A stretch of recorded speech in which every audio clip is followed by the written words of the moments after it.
the introductory section, what I want to do is just concentrate on one thing, which is the letter of transmittal.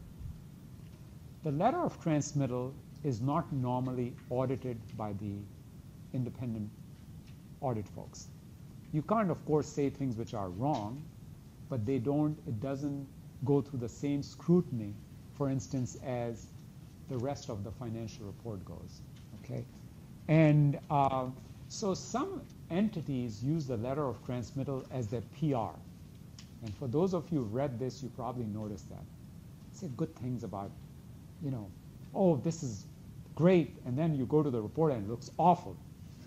But, that's what the letter of, but it shouldn't be that way. It's usually signed by the CFO and the CEO. The other thing about it, and the book doesn't talk about it, is Sarbanes-Oxley is now present in governments. So when I signed the Meadowlands report, and if I knew that there was something not right with that report, or something that was false, it's considered a crime and a misdemeanor when you sign. So for, when that question was raised, government CFOs cannot claim ignorance. If they do something not right and they sign off on the report saying this is good, it doesn't matter if the auditors catches you or not, but if they find that you purposely misstated something, you're going to go to jail. And that's the Sarbanes-Oxley for governments.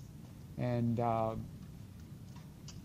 I mentioned that to you because the letter of transmittal is one of the areas where people might get a little, carried away. Okay.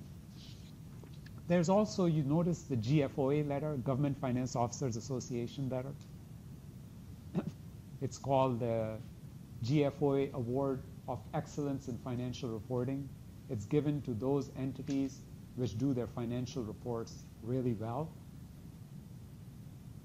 Okay, but I want you to listen to something. I said do really well as opposed to those who are doing really well. You see the difference? Those who prepare the report really nicely as opposed to those who are actually doing well financially. So what happens is a lot of people look at that letter and they say, wow, they got a certificate. That means things must be really great. It has nothing to do with it. All it does is it tells you that the report is prepared as per GASB standards and everything else. Okay.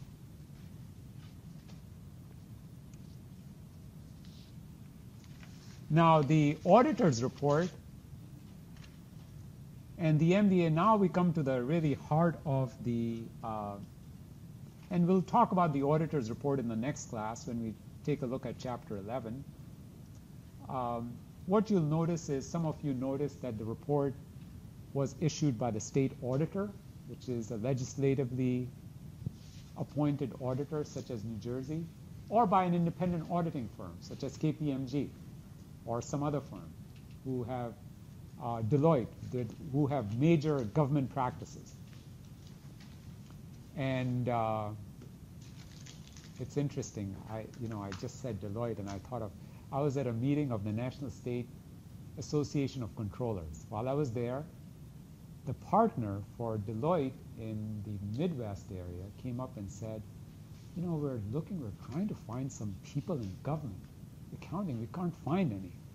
If you know of any graduates, this is in our program, in governmental accounting, send them to us. I said, well, that most of them, 90% of them are employed. I mentioned that to you because I know most of you probably are going to go into tax and audit and other areas, but there is something to be said about being in the government area. And most people don't go into it because it's not exciting. But one of the side benefits of working on a government client is, are your hours going to be 9 to 9 if you work for a government client? Or 8 to 7 to 9? No. You're going to keep pretty much, and the auditors don't like to see that, obviously, But I wanted to mention that to you because there is, for those of you who might be interested, there could be a place even in the audit area and also in the consulting area.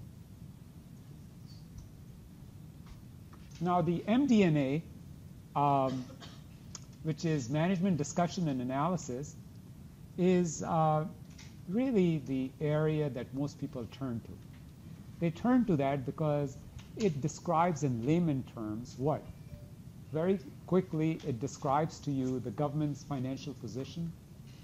It describes to you how things have changed from the previous year.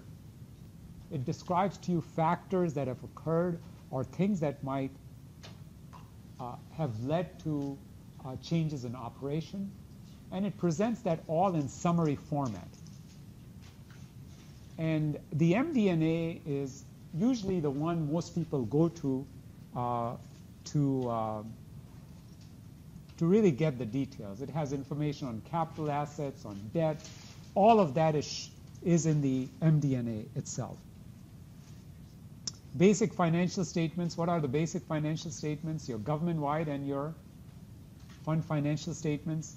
RSI, this is the budgetary comparison schedule, and pension schedules, and combining an individual fund financial statements, which some of you saw already, which was for non-major funds. What I'd like you to do is understand what each of these contain. Understand what each one of these contains.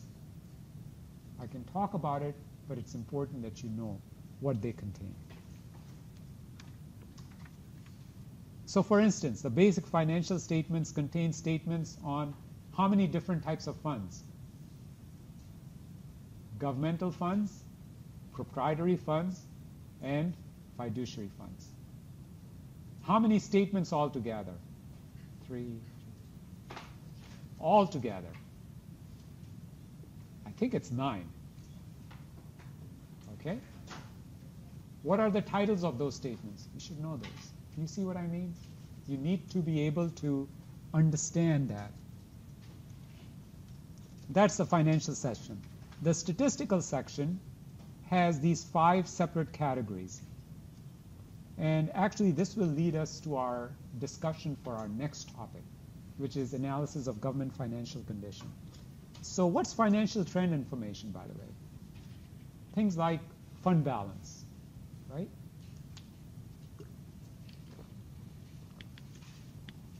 How many years of history, by the way, here?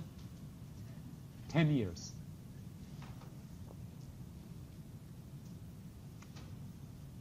And we'll take a look at these more in depth when we go to chapter 11. But these are the 5 categories of information that's found. What's operating information, by the way? Things like number of employees, capital assets, what shape are they in, your service and efforts accomplishments, your performance analysis,